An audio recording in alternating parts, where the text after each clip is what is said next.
Thank you. Good afternoon, everyone. My name is Valentin, and I come from sunny Spain. First of all, let me say that I feel really privileged to be here today and share with you a few ideas about the true purpose of testing.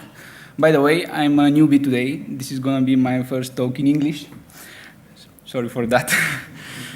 So, I've been working with Magento for more than 2 years at Onestic. And the best about Onestic is the people working there. And I feel happy to be one of them.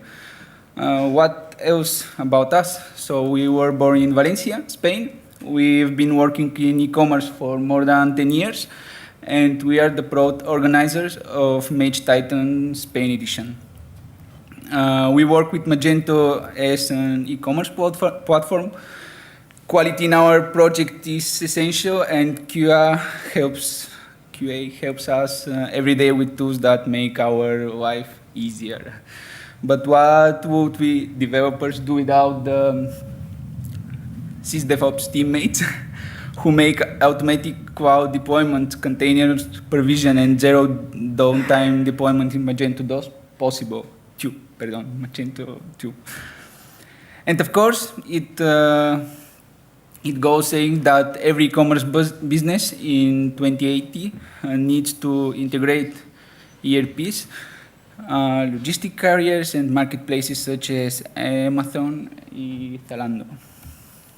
In Onestic, we like to say that there is no such thing as small customers, but it is also true that we have some big clients such as Hackett, Pepe Jeans, Pandora, and Porcelanosa, to name a few.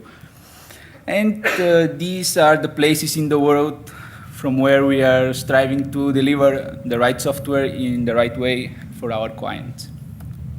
So, let me tell you why I've chosen this topic.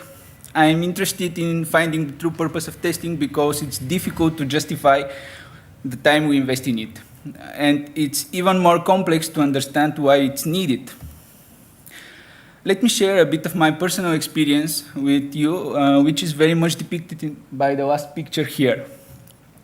When I first started working in real projects, I was anxious to change the source code. My task consisted of adapting the price importation according to a new requirement. It was horrible, honestly. Firstly, because it was extremely difficult to understand the code. Second, there were the side effects, because all layers of the application were involved. And third, this piece of code represented the logic of a core business process. So the impact was high, and the probability of a failure was high too. And one day, after many conversations on this issue with my friend and ex-teammate Rafa, he recommended me a Sandi Metz talk on solid object-oriented design principles. It was surprising for me to find out that many of the issues deriving from the way we write code have their own names, such as rigidity, fragility, immobility, needless repetition, and so on. And solid principles could help us avoid them by eliminating the code smells through refactoring. But in order to ensure the code behavior once we have refactored it, we need testing.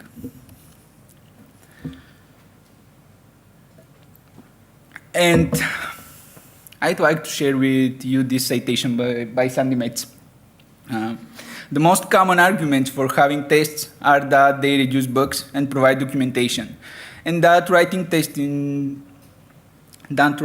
first improves application design. These benefits, however valid, are proxies for a deeper goal. The true purpose of testing, just like the true purpose of design, is to reduce costs. Okay, but which are those costs in the context of code writing? What are the costs programmers face when writing code? It's all about time, true? Well, in this talk, I will use the classification of software costs proposed by the creator of Behead, Konstantin Kudrashov, in his talk at Warcon Europe. Basically, there are 3 types of work in which we invest our coding time as programmers, delivering new features or projects.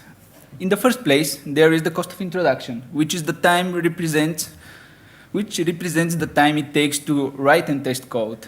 And even if we are not using automation, we do testing. We are testing no matter which tools we use. We are always testing the work once we have done it. Also, there is the cost of change, meaning the time we spend changing existing code and tests. Just as in the case of cost of introduction, we need to keep on testing to know if everything works after the changes. And then there is the cost of ownership, which is the time spent to refactor code and tests. We know that the need to refactor is a central piece of TDD, but the problem is that when it goes into actual delivery, it's very, very hard to do it. And it's very, very hard to explain why we need it. So the cost of introduction is essentially the time it takes to introduce new, naturally independent decoupled application logic. A good example of this might be the creation of a new controller or creating a new model, new block, and so on. The time it takes to create a completely new controller or a completely new model represents the cost of introduce that concept into the code base. What are the attributes of the cost of introduction? First, it's very much related to business value. The more controllers we create, the more value there is to the project. Another characteristic is that this cost is directly related with the lines of code. Or in other words, the more lines of code are required, the greater the time to write them would be. These two characteristics basically mean that this cost is relatively easy to optimize for. This can be done usually by generalization or introducing the convenience layer. In addition to attributes, the cost of introduction has a set of dynamics associated to it. One of them is that it is visible from the beginning. When we start a project, the first and probably the only cost we see is how long it takes to create a new controller or how much time we need to create a new route. Another thing is that this cost loses relevance over the project lifetime. At some point in the time, we need to create less and less controllers, and what we start doing is changing the existing ones. Moreover, this cost is stable across multiple projects. So, when should we optimize for cost of introduction? If the life of our project is short, then the cost of introduction is the only cost worth optimizing for. However,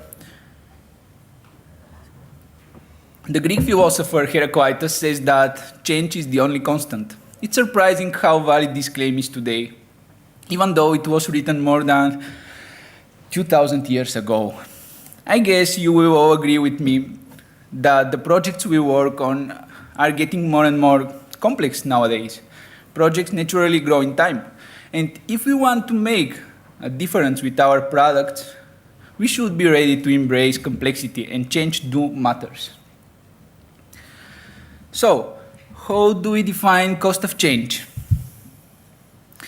The cost of change is the time it takes to adapt existing application logic, that is, the existing controllers, the existing forms to the new business reality continuously.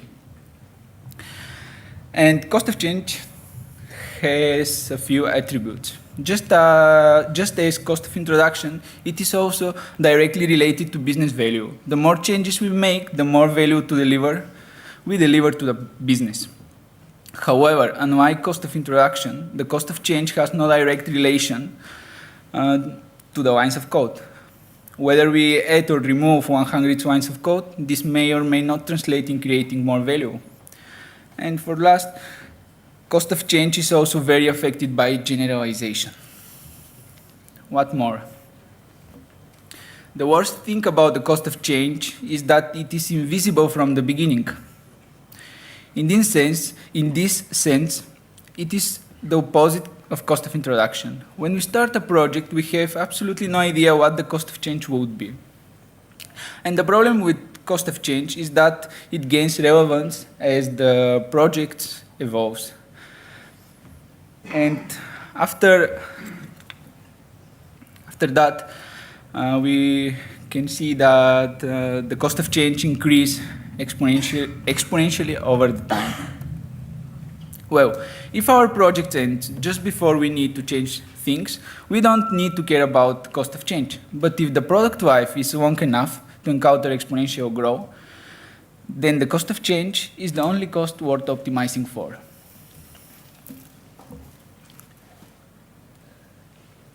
So, what can we do about it? One common solution used to be upfront design. However, it has been proved that upfront design fails to accomplish this purpose. It doesn't work because the nature and the type of change is unpredictable. And the closer we are to the beginning of the project, the more unpredictable it is. You can foresee some change maybe 2 or 3 months ahead, but you can't know what will happen with this product in a year from now. And it's logical that if you can't predict the changes, you can't adapt to them. And this is where cost of ownership comes. Cost of ownership indicates the time it takes to maintain the own application logic to support the ongoing change. What about the characteristics of cost of ownership? It's an intermediate between cost of introduction and cost of change. It has no direct relation to business value, and that's a big problem. Maintaining things doesn't add any values to the business, neither does refactoring or testing. They add value only to us as programmers. They enable us to change the code, to adapt our code, but there is no value for the business in them, and that is why it's so hard to sell them. It doesn't have a direct relation to the lines of code. The more lines of code we refactor, the more expensive it is. What else? It is always invisible, at least for the business. It is always relevant throughout the project lifetime, and the interesting thing about it is that it is almost exactly the same as cost of introduction. It's stable over the time. It never increases. It adds up. In other words, cost of ownership is the cost we pay for the right to change a particular part of the application, such as a module, a class, etc., continuously and sustainably. And this is the essence of testing, actually, even manual testing. That is a cost of ownership. Let me give you an example. Unit testing. That's an evident case of ownership. Unit testing a particular class is a direct statement of owning that class.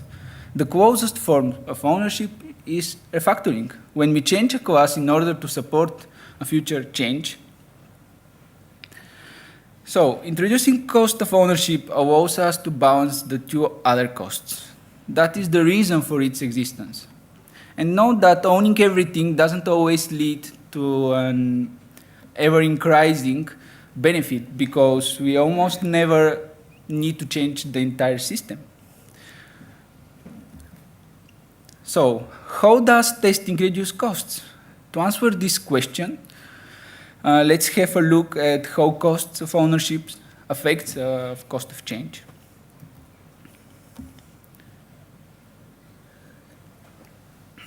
Here is how it works. On one hand, we have our support payments as cost of introduction. On the other hand, add payments method or the new payment methods represent the increasing cost of change. Let's see what happens if we introduce ongoing payments, refactoring, and testing. Starting to pay this cost, this fee, implies that we have to test and refactor the code each time when we touch anything near the payment methods. We need to ask ourselves, okay, what else can we test and refactor to make it easier in the future? What happens in this case is that cost of change will drastically change, even though we haven't touched cost of introduction. The cost of change is, instead of being exponential, now becomes curved. And this is because we constantly refactor, we constantly look at our payments, and we think about ways to make the future change more easily. So, before introducing the required change, before actually adding its value, many times we say, oh, it's really hard to do it now. But what if we refactor things a bit and then introduce the change? That is why paying cost of ownership is about. And if we know this in advance, we can pay the cost of ownership before introducing the change, so that we can make this change more easily and cheaper after that. And the outcome of this process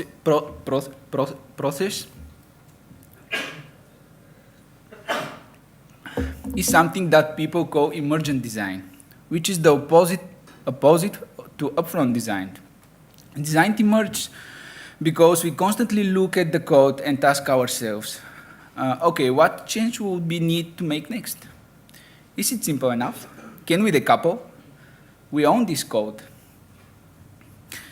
The outcome of owning is simplifying everything, which in turn it was creating design. That is where Emergent Design comes from. It's a common result or a side effect of ongoing ownership.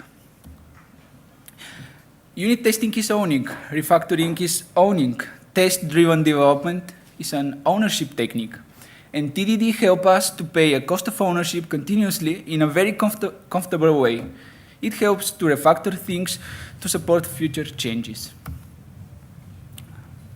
Now, let's see a Magento example. We have this story. In order to increase average order value, as a store owner, I want to inform the customer in the header about the free shipping status. And we have these two scenarios. The customer cart is below the minimum order amount, and the customer cart is above the minimum order amount. Those are the files of the module that implements the story. To solve it, we decided to use the customer data sections, which is the mechanism Magento provides us with to transport customer data from the backend to the front-end local storage. So here is what we have. Notification section PHP, where we define the free shipping notification main logic, system XML for admin configuration related to the text of the message and the minimum order amount, and notification PHTML is the template that prints the message on the screen and initiate the needed UI component. Here is the template that prints the notification message. To access the message, we initiate the free shipping notification component, and here is how we define the UI component, free shipping notification, which is basically responsible for retrieving the customer data from the free shipping notification section. On the screen, you can see how we registered the customer data section, indicating which is its responsible class. And this is the responsible class for the main logic of the module, which is in charge of generating the message according to the amount of the customer card and the configured minimum order amount.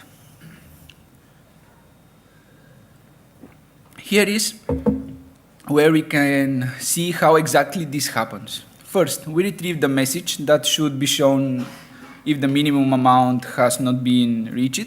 Second, we retrieve the minimum order amount that has to be used to know if the minimum is reached. And then we compare the minimum order amount with the base grand total of the quote. And if it's greater, we change the message to show. And this is the result. But then the feedback from marketing is to be more convincing.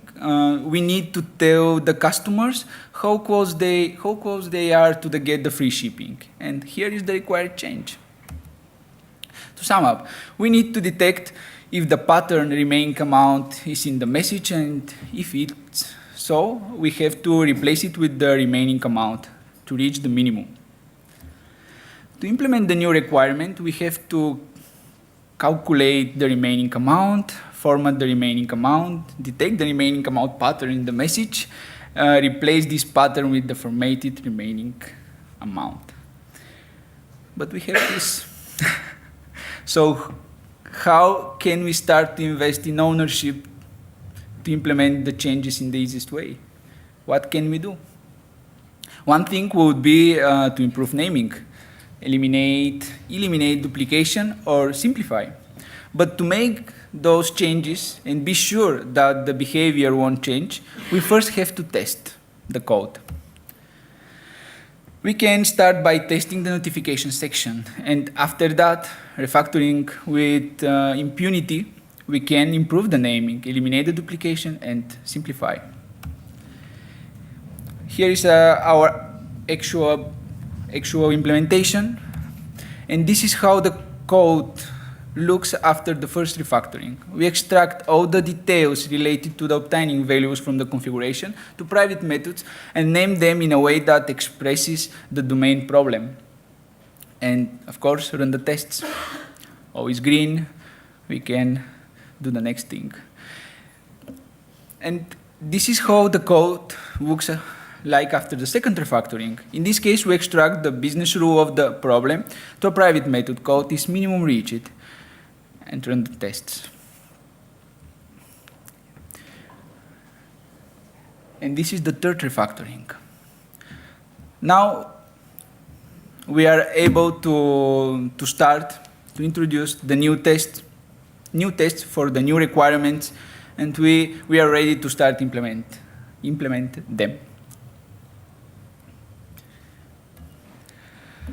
To sum up, the aim of this talk was to draw your attention to the types of tasks needed to develop our Magento modules and the time cost associated with them, to see how testing affects each of these costs and how to take them into account when we deliver our Magento projects. And that is all. Thank you.